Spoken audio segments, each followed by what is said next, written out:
Hello everyone, and Madayaw. Welcome to another video segment with me, Teacher Maita. Today we are going to be talking about performing arts.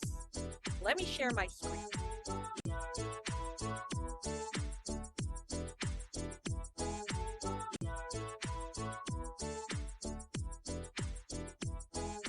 Today we are going to be talking about performing arts. It is a 4D art, so it considers 2D, 3D, and the fourth element, which is time. Why? Because performing arts needs time. It needs to be experienced. So it's not a painting that you just look at it there, or a sculpture that's just over there, or an installation that's in my backyard. Nope. To properly enjoy performing arts, it will take your time, such that if you're viewing it on your mobile, it will take some seconds before you actually see what's happening. So I'll be tackling some forms of it later, especially the new forms. We're not going to be talking about so much on plays and music and things like that, but we're going to be talking about the whys of studying performing arts. And for those who don't know me, my name is Teacher Maita, also known as Maita Ru. This channel is all about me teaching stuff, and most of them will be related to arts. So, here are my social media contacts. I don't usually reply on Instagram, but you can reach me there. If you comment, I'll try to answer. You can reach me mostly on Facebook and here on YouTube. I also have a TikTok, and my Amazon is mostly for my fiction writing. So thank you all, and let's get on with it. But Teacher Maita, I'm not gonna go study performing arts. I want to go into visual arts like painting or sculpting. I want to go into multimedia arts. I'm going to go into CG, making mobile games, and all those. Why do I need performing arts? Well, you may be considering a number of career paths. Maybe you're going to be considering not to be in an art field at all. So, why are we going to study performing arts? Studying performing arts can actually help you guys develop a range of valuable skills. Like, it can teach you how to communicate effectively. And of course, these skills are not only useful in performing arts, there are other forms or ways for you to use communication skills. So whether you perform or not, and I hope you will use these skills when you pursue your career, whether it's in the arts or not. Why? Because communication and expression will serve you well. It's important, those two words, communication and expression. Plunging into performing arts is also a great way to develop your self-confidence. Let me tell you guys something. When I was in high school, I was so shy. I still am, maybe in person, but it seems like when there's a screen barrier, not as much. So my teachers pushed and pushed and pushed me to perform something. Encouraged, actually. Well, yeah, they did a little pushing and encouraged. And sorry for this little picture over here. I couldn't find any Les Miserables picture, but I was so proud to be one of the Jean Valjeans in our school production. There were 3 of us. So we had to divide that part equally and try to dress as similar as we can, because, first person there, the next cut my turn, the next cut somebody else's turn. So we'd all know each other's part. We would all be each other's understudy, but at the same time, we would all be performing a part of it, unless first somebody gets sick. But barring that, there were 3 of us playing Jean Valjean. But that was actually great, because that time they were my super, super close friends. They were not my best friends, but we became very close because of that. And we bonded over Les Miserables. So let me tell you a secret. Plunging into performing arts is not just about performing for an audience. Oh no. Performing arts has a lot of things happening for it, and it's not just for the audience. Or maybe it is. Depends how you look at it.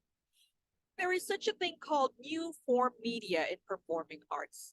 Long story short, it's all about telling stories through movement. That's what performing arts is all about.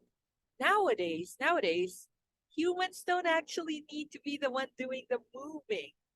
Yeah, you could even use computers to do that for you, CGIs and all those, animation. I'll give you some examples. Once upon a time, the theater was under threat from TV. They were thinking, oh, Broadway's gonna die, West End's dead. But it turns out, not really. Yeah, things that are on the theater, things for acting, things like that, were able to be shown. I suppose I should put cinema first before TV, because it was in the cinema first that they showed that, then TV. Now we have digital streaming, and it's all over. You can use your phones. Sorry, it's not showing there. You can use your phones. You can use your computer. You can even have smart TVs now. Then you have 4D, the 4D cinemas. You can wear one of those 3D glasses. Your seat moves and things like that. So I put a picture of Avatar here because I think that's the most apt 4D example that I can think of. And then there's short form videos. So TikTok was the one who popularized it. They didn't start it, they popularized it. But now the most of the social media platforms have followed suit. They have short form videos like Facebook and Instagram Reels. And then there's YouTube Shorts. So now they're all following the format of TikTok because they can see how addicting short form videos are.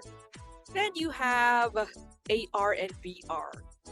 AR is augmented reality and VR is virtual reality. There is a difference. Virtual reality is when you jump into a 3D world. Augmented reality is when you superimpose that world into the real world. And there's puppetry. Have you seen those Lord of the Rings, Star Wars, and all those? They use very sophisticated puppetries. They're not just sock puppets anymore. Oh no, those are like, whoa, rendered, skin-like quality puppets. But they're not humans, or they're not robots, they're puppets. Then that evolved to animatronics. You don't need a human to 100% control it.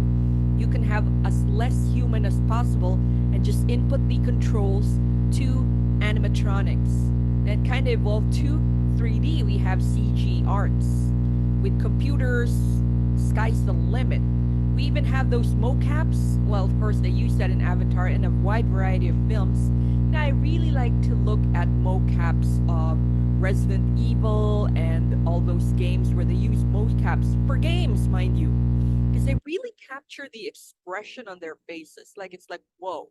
So I urge you guys to find those. I think you can find them on YouTube. There's a lot of them. It's really interesting to watch. Then you have console games. Remember when Atari came? Okay, I'm showing my age. No, I did not actually. I don't think I was born yet when Atari showed up, but yeah, there were Nintendos, there were, what's this? We'd go to the arcade and play games, Virtua Fighter and all that. Then it kind of evolved now into mobile games. See how many people play mobile games. Even I have like a ritual of playing mobile games before I sleep, just so I can earn some coins. Then you have Meta. So Meta is a virtual world, but with the application of Meta, it's not just a virtual world. Blockchain technology is incorporated in it.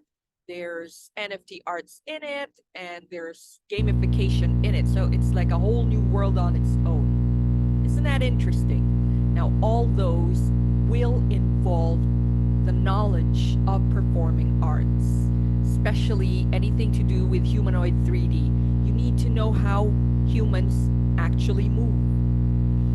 I remember seeing a documentary about the old video games, especially the very first Prince of Persia, how they actually had to videotape a parkour artist to like climb and some acrobats how they jump, and then they would translate that into those dot graphic GIF type uh, pictures, images that they used back in the day.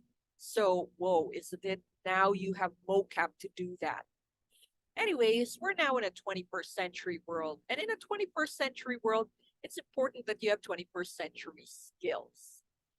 Performing arts is a 21st century skill. You need to know how to express yourself creatively.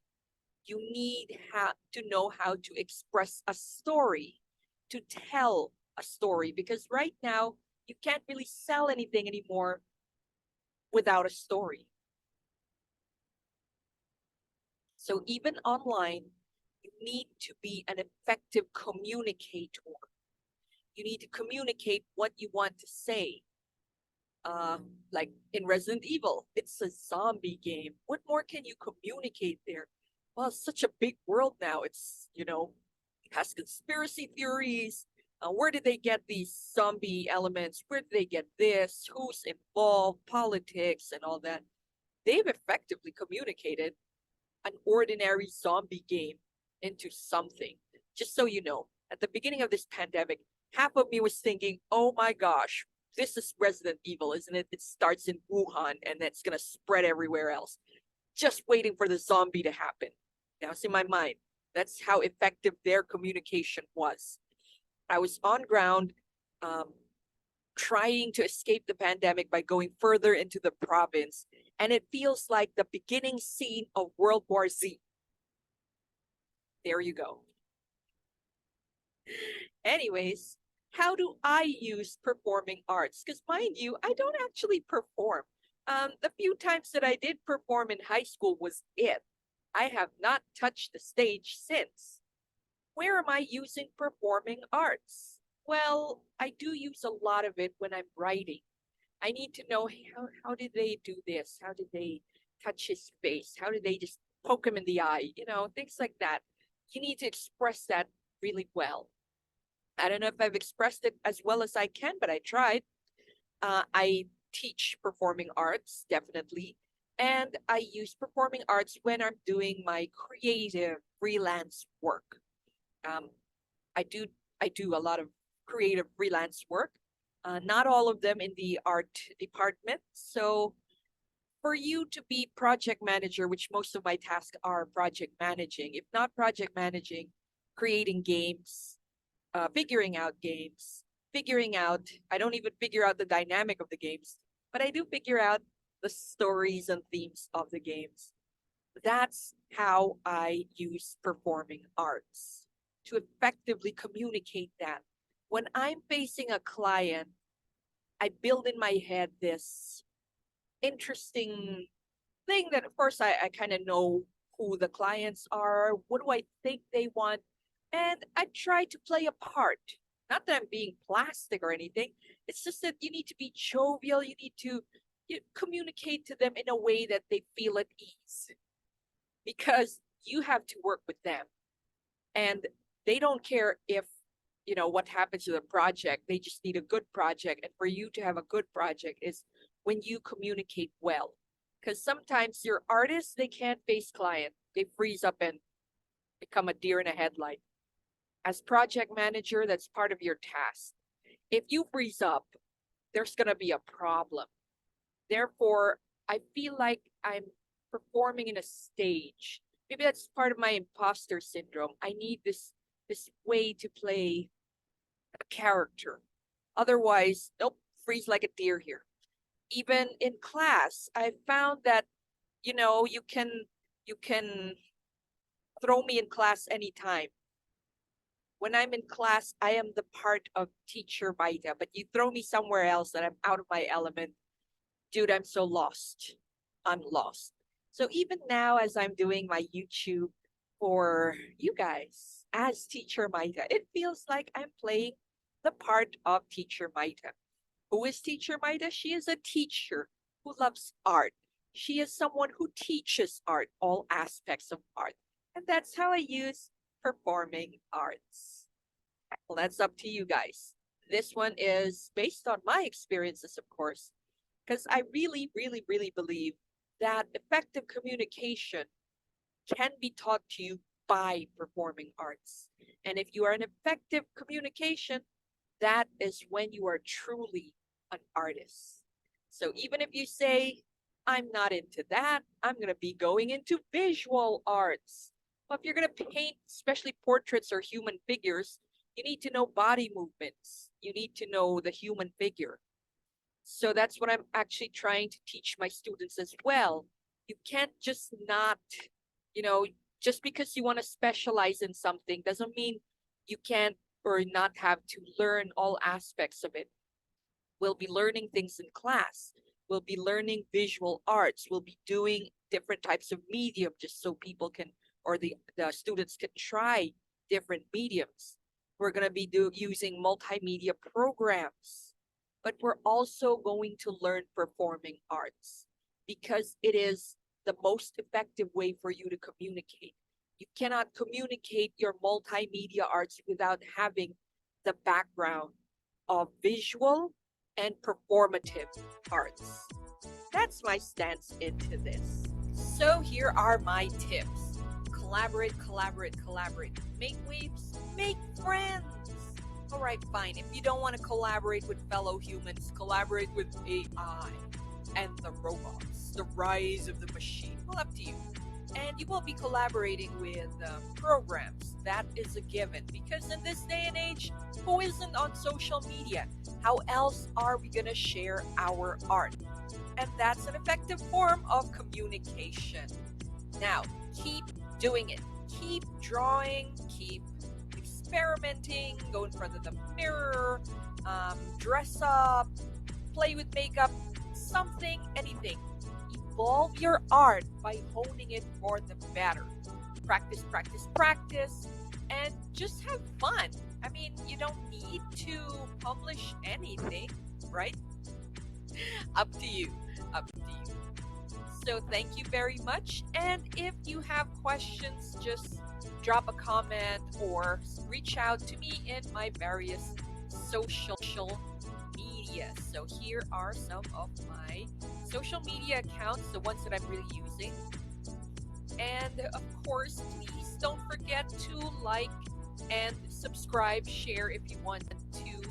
I am growing my channel and I hope to see you guys soon. Bye now.